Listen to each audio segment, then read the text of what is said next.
മകനെ തേടി അമ്മ ദുബായിലെത്തി.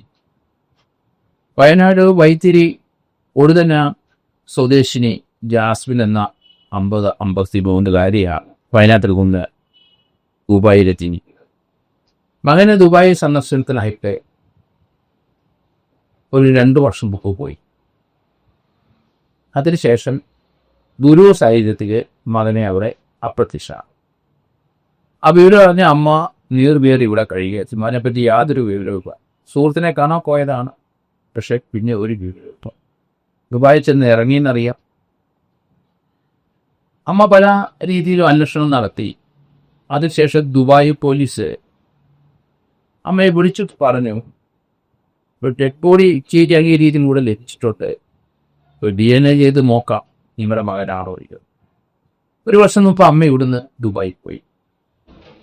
അവിടെ പോയി പോലീസുമായിട്ട് ബന്ധപ്പെട്ടു.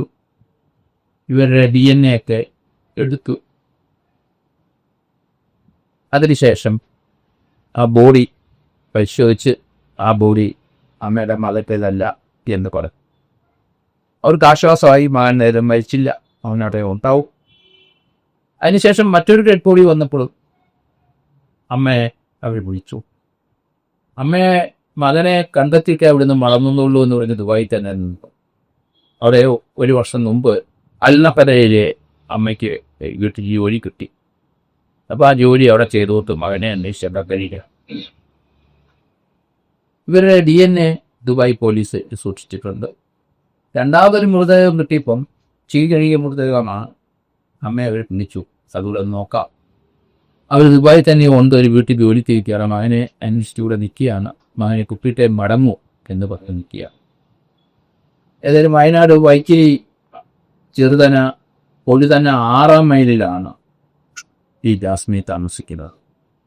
വളരെ വിഷമിച്ച് ബുദ്ധിമുട്ടി ഔദായിട്ടാണ് കൂലിവേല ചെയ്ത് അവിടെ കഴിയുകയാണ്.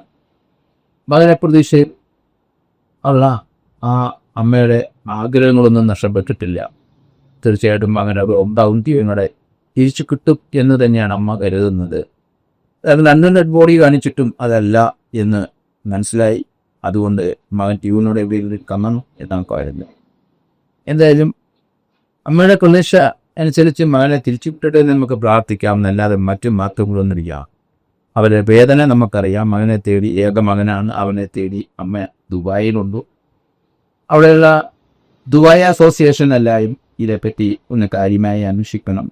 കാരണം അവരവിടെ നിൽക്കുകയാണ്.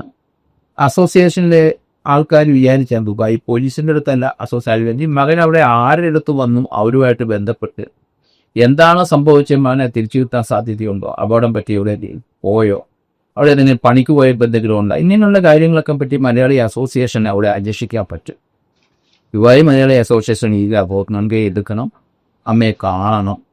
അത് തന്നെയല്ല, അവിടെ ആരുടെ അടുത്താണോ ആ പയ്യൻ വന്നതെന്ന് കണ്ടുപിടിക്കാൻ പറ്റും. കാരണം നമ്പർ അമ്മയുടെ കയ്യിലുണ്ടാവും. അതുകൊണ്ട് അസോസിയേഷൻകാർ അമ്മയും കണ്ട് ഇത് വന്ന് ഈ അവിടെ ആരിടത്താണോ വന്നത് അയാളെ ബന്ധപ്പെട്ടിട്ട് എന്ത് സംഭവിച്ചു എന്നത് ഏകദേശ രൂപം മനസ്സിലാകും എന്നറിയാൻ കാര്യമില്ല. ആള് എത്ര ബാലസയിലുള്ള ഇന്നോവേച്ചിട്ടാണ് പോയതാണോ എന്ന് നമുക്കറിയാം. ഏനിനുണ്ടോ അതും അറിയാം. ഏതെങ്കിലും കുറ്റകൃത്യത്തിൽപ്പെട്ട് ജയിക്കാൻ പോയി കഴിഞ്ഞാൽ പിന്നെ അവർ ജയിലിന് മാറി പോകും. അതൊന്നുമില്ല. അത് നമ്മുടെ ഇവിടുത്തെ പോലെ ഒരു അതോറിറ്റേറ്റീവായ കാര്യങ്ങളൊന്നും അവിടെ ജയിലിനകത്തില്ല. അതിനാണ് പല സംഭവങ്ങളൊന്നും എനിക്ക് മനസ്സിലാകും.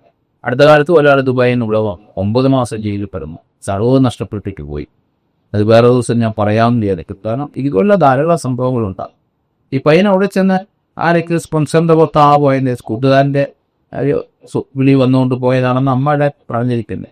ഏതെങ്കിലും സ്പോൺസേഴ്സിനെ കൊണ്ടുപോയി ഏതെങ്കിലും പണം ഇവിടുന്ന് ആരെങ്കിലും കടം വാങ്ങിച്ചെങ്കിലും കൊടുത്ത് അങ്ങനെ ദുബായി പോയതാണെന്ന് നമുക്ക് അറിയിച്ചില്ല. അതുകൊണ്ട് അവിടുത്തെ ആരെ വന്ന് ഇയാൾ കണ്ടു ആ ആളെ കാണണം. അവിടുത്തെ പോലീസിൻ്റെ അടുത്ത് ചിലപ്പം പരാതിയൊന്നും കാണത്തില്ലായിരിക്കാം.